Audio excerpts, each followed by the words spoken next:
Today we want to talk about the idiom an eye for an eye. This phrase means that a punishment should equal the harm done.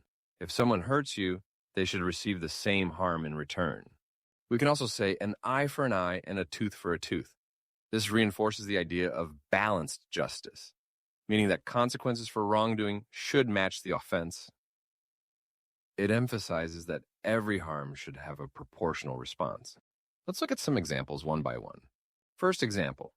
The film explores the theme of revenge, illustrating how the cycle of an eye for an eye can lead to further violence. This sentence means that the film shows how revenge can cause more violence, highlighting the idea of an eye for an eye.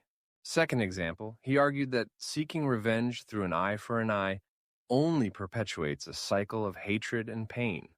This sentence means that he argued that seeking revenge only creates more hatred and pain.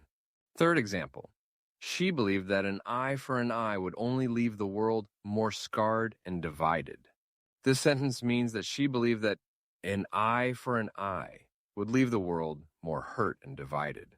And the last one, in his speech, he cautioned against the dangers of an eye for an eye, emphasizing the need for forgiveness instead.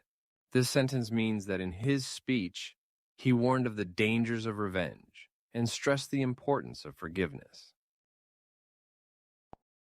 To help us understand, let's find some synonyms for an eye for an eye. Revenge, the act of harm or injury done to someone in response to a wrong they did. Tit for tat, a strategy where one responds to a positive or negative action with a similar action. Reciprocal punishment, a form of retribution where punishment matches the offense, often in a way that both parties experience similar consequences. Now let's consider some antonyms that show the opposite state.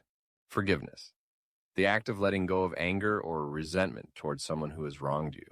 Mercy, showing compassion or leniency towards someone, especially when it's within your power to punish them. Reconciliation, the process of restoring friendly relations after a disagreement or conflict. Understanding, the ability to comprehend and empathize with someone else's feelings, thoughts, or experiences. Before we end, let's review the question to see if you understand the term an eye for an eye. In the sentence, the film explores the theme of revenge, illustrating how the cycle of an eye for an eye can lead to further violence. What does the phrase an eye for an eye imply? A. Seeking peace through negotiation. B. Retaliation or revenge that perpetuates a cycle of violence. C. A fair exchange of goods. D. The resolution of conflict through forgiveness. What are your thoughts? Which option do you believe is correct? Please write your response in the comment box.